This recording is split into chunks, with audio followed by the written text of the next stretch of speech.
சமூக பொறுப்புணர்வு, பாராட்டும் கலை, குழு உணர்வு, சுய ஒழுங்கு, தலைமைத்துவம், பொதுநலம், அன்பு காட்டுதல், உதவும் மனப்பான்மை, நேர்மை.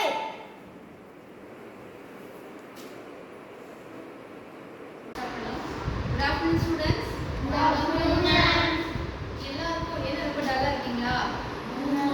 எல்லாருக்கும் இன்ட்ரெஸ்டா ஒரு கதை சொல்லலாமா? அது விரும்பிய கல்வி பத்தி கட் பண்றாங்க. Good afternoon students. Good afternoon ma'am.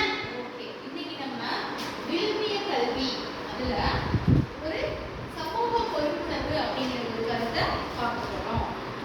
விரும்பியம் அப்படின்னா என்ன? விரும்பிய கல்வி அப்படின்னா அது நம்மளோட பழக்கங்கள், நல்ல பழக்கங்கள், நம்ம செய்யற நம்மளோட பண்பாடுகள், நம்ம அறம் சார்ந்து செய்யற செயல்கள், இதெல்லாம் உள்ளடக்கியதான் விழுமிய கல்வி.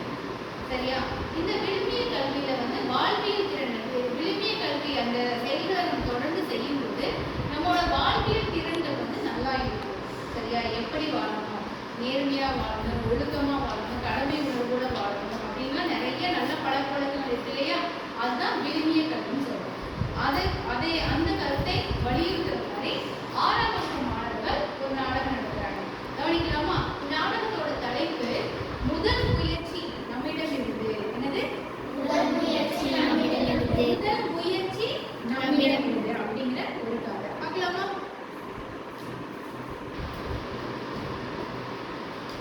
அனைவருக்கும் வணக்கம். இவன் பேரு தான் மணி, இவன் பேரு தான் கவின். கோடை விடுமுறையில மணி கவின் வீட்டுக்கு போய் விளையாடணும்னு ஆசைப்படுறான். அதுக்கு நடந்து கவின் வீட்டுக்கு போறான். கவின், வாடா வாடா விளையாட்டு மைதானத்துக்கு விளையாட போலாம். சரி வா போலாம். 2 பேரும் விளையாட்டு மைதானத்துக்கு விளையாட போறாங்க. ஏய் மணி, நான் முந்தானேத்து ஒரு வயசானவர் தட்டி கீழே விழுந்தாரு. அதுக்கு நம்ம என்ன பண்றது? நம்ம இந்த பள்ளத்தாக்கெல்லாம் சரி பண்ணலாமா? சரிவா, சரி பண்ணலாம். ஆளாளுக்கு அவங்க வீட்டுக்கு போய் ஒவ்வொரு பொருளா எடுத்து வர்றாங்க. நீ உங்க வீட்டில் போய் கூடு எடுத்துவா, நான் எங்கள் வீட்டில் போய் ஒரு மம்முட்டி எடுத்துவேன். சரி.